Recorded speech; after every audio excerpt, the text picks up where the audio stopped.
Le petit chaperon rouge. Il était une fois, dans un petit village, en bordure de la forêt, une petite fille qui vivait avec sa mère. La fillette portait toujours une cape rouge, si bien qu'on la surnommait le petit chaperon. La cape lui avait été confectionnée par sa grand-mère qui habitait une petite maison douillette dans les bois.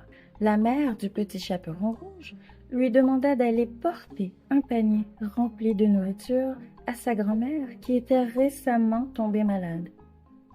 Le petit chaperon rouge était fier que sa mère lui attribue une tâche aussi importante. « Ne tarde pas en chemin et sois prudente », l'avertit sa maman. « Et n'adresse surtout pas la parole aux étrangers que tu croiseras sur ta route. » Le petit chaperon rouge prit le panier et partit en sautillant dans les bois. C'était une magnifique journée et la fillette était persuadée qu'il ne lui arriverait absolument rien. Elle rencontra soudain un loup qui fut bien tenté de la manger. Mais il n'osa pas car des bûcherons coupaient du bois non loin de là. « Où vas-tu comme ça, petite fille ?» demanda le loup d'une voix douce. Le petit chaperon rouge regarda le loup. « Ce loup n'a pas l'air très dangereux, » pensa-t-elle. « Je vais voir ma grand-mère et lui porter des galettes et un petit pot de beurre que ma maman lui a préparé, » répondit la fillette. Le loup saisit l'occasion. « Je connais cette maison, » répliqua-t-il. « Je connais également un raccourci pour t'y rendre. Tu n'as qu'à prendre ce chemin-là. » Le petit chaperon rouge remercia le loup.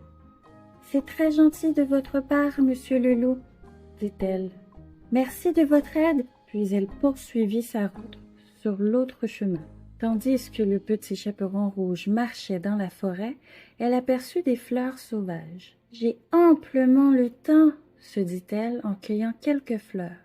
« Ce joli bouquet remontera le moral de ma grand-maman. » Pendant ce temps, le loup prit un chemin plus rapide et courut de toutes ses forces jusqu'à la maison de la grand-mère. Il savait qu'il arriverait bien avant le petit chaperon rouge. Lorsqu'il arriva à la maison, il frappa 3 coups sur la porte. « Qui est là ?» demanda la grand-mère. « C'est moi, grand-mère, » répondit le loup en changeant sa voix. « Je vous ai apporté des galettes et un petit pot de beurre. Puis-je rentrer ? » « Tire la chevillette et la bobinette, chera, » répondit la grand-mère, qui était trop faible pour se lever. Le loup entra dans la maison sous les yeux ébahis de la grand-mère. Il se jeta sur le lit et avala la vieille femme d'une seule bouchée. Ram! Le loup enfila ensuite une robe de nuit et un bonnet qui appartenait à la grand-mère. Puis il alla se coucher dans le lit et attendit le petit chaperon rouge. Lorsque le petit chaperon rouge arriva chez sa grand-mère, elle frappa à la porte. « Qui est là ?» demanda une grosse voix.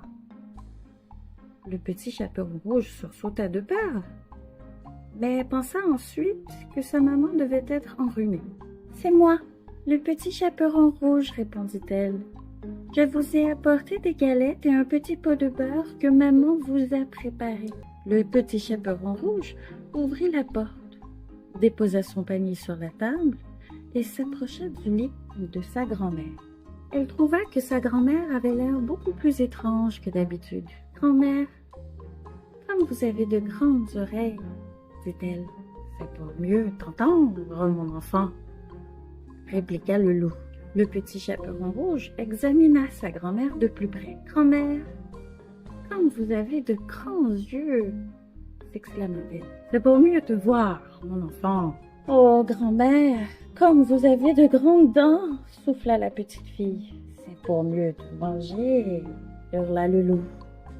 Sur ces paroles, le loup se jeta sur le petit chaperon rouge et l'avala tout rond.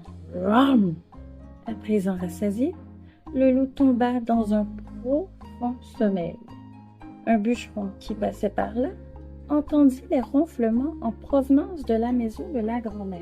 Mais comme c'est étrange, pensa-t-il, il décida d'aller jeter un coup d'œil pour s'assurer que tout allait bien. Lorsqu'il ouvrit la porte de la maison, quelle ne fut pas sa surprise de voir un loup endormi et le ventre bien tendu sur le lit de la grand-mère. Le bûcheron reconnut le loup.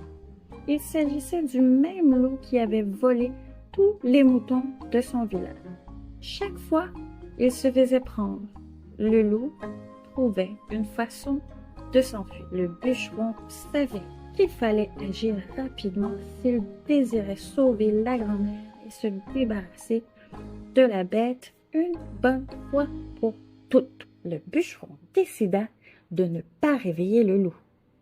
Il coupa précautionneusement le ventre de l'animal et fut stupéfait d'y découvrir non seulement la grand-mère, mais également le petit chaperon rouge.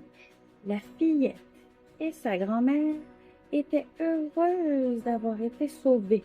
Elles se serrèrent dans les bras l'une de l'autre et remercièrent le bûcheron. Elles l'invitèrent même à partager leur idée.